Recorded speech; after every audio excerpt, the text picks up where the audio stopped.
Halo teman-teman, sampai jumpa kembali di Tatap Dunia. Di konten kali ini kita akan membahas mengenai kisah haru sekaligus tragis boneka populer sebelum Labubu.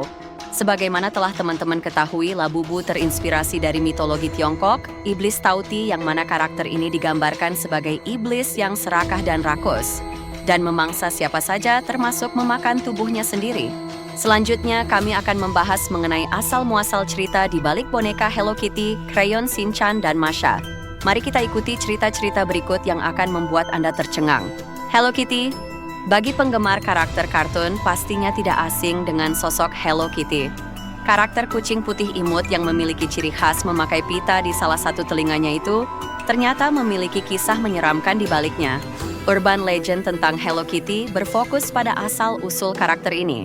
Menurut cerita populer, Hello Kitty diciptakan oleh seorang ibu di Jepang pada tahun 1974 setelah putrinya didiagnosis menderita kanker mulut. Setelah segala upaya medis gagal, sang ibu mencari segala cara untuk menyembuhkan penyakit anak kesayangannya itu. Namun, semua usahanya gagal dan berakhir sang ibu putus asa. Akhirnya, sang ibu meminta pertolongan dari iblis agar anaknya disembuhkan. Sang ibu membuat perjanjian dengan iblis untuk menyembuhkan putrinya, dengan syarat dibuatkan satu karakter di mana karakter itu bisa menyebarkan ajaran dari iblis tersebut. Ketika anak kesayangannya sembuh dari penyakit, sang ibu mendirikan perusahaan yang memproduksi karakter imut dan menggemaskan yang disebut Hello Kitty, di mana boneka itu menyimpan misteri dengan perjanjian sang ibu dengan iblis. Kondisi Hello Kitty yang tidak memiliki mulut menggambarkan kondisi anaknya yang sebelumnya menderita penyakit kanker mulut, telinga yang runcing digambarkan sebagai tanduk iblis. Crayon Shin-chan. Siapa yang tidak tahu Crayon Shin-chan? Serial manga dari Jepang ini sangat disukai dan menghibur anak-anak maupun remaja. Karakter Crayon Shin-chan yang diciptakan oleh Yoshito Usui terkenal karena kelakuannya yang lucu dan nakal.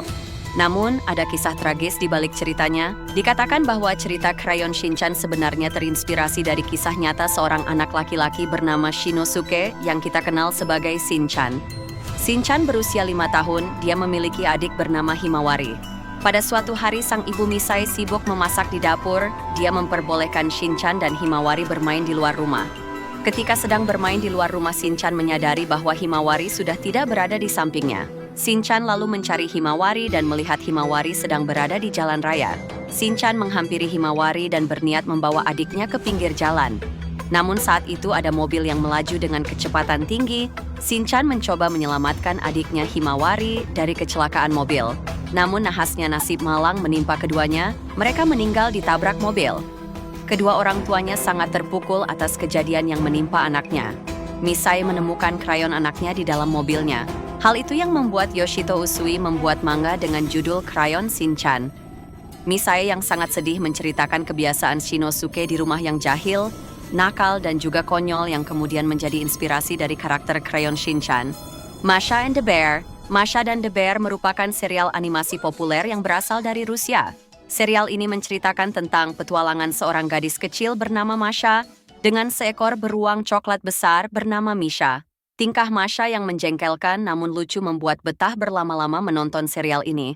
Namun di balik kisah serial Masha and the Bear ini, tersembunyi kisah tragis yang menginspirasi serial ini. Menurut cerita yang beredar, serial ini didasarkan atas kisah nyata seorang gadis kecil bernama Masha. Masha adalah seorang anak perempuan biasa yang sangat menyukai beruang. Dia mengajak orang tuanya untuk mengunjungi sebuah sirkus. Setelah acara sirkus usai, gadis cilik itu kabur dari pengawasan orang tuanya dan menuju ke kandang beruang sirkus dan bermain di kandang beruang sirkus. Nahasnya Masha meninggal dunia karena dimangsa oleh beruang yang kelaparan. Tidak berhenti di sana, kedua orang tua Masha yang depresi dan sangat terpukul karena kematian Masha yang tragis, sehingga mereka mengakhiri hidupnya dengan cara bunuh diri. Serial Masha and the Bear dibuat untuk menghargai orang tua Masha, maka kartun tersebut tak pernah memunculkan orang tuanya di dalam animasinya. Selain itu, beruang yang kerap diganggu Masha dalam kartun memang sengaja dibuat merasa takut kepada bocah cilik itu untuk mengenangnya. Demikian teman-teman kisah tragis yang menyeramkan sekaligus membuat haru yang dapat kami ceritakan di konten kali ini. Dan agar Tatap Dunia lebih semangat lagi, jangan lupa untuk like video ini, subscribe kalau kalian belum, dan nyalakan lonceng notifikasi supaya nggak ketinggalan video yang lebih seru selanjutnya. Atau berikan pendapat kalian di kolom komentar tentang apa yang ingin kalian lihat di konten selanjutnya. Sampai di sini dulu ya teman-teman, terima kasih atas dukungan kalian. Kita ketemu di video berikutnya dengan cerita yang gak kalah asik dan menarik. Sampai jumpa dan stay spooky!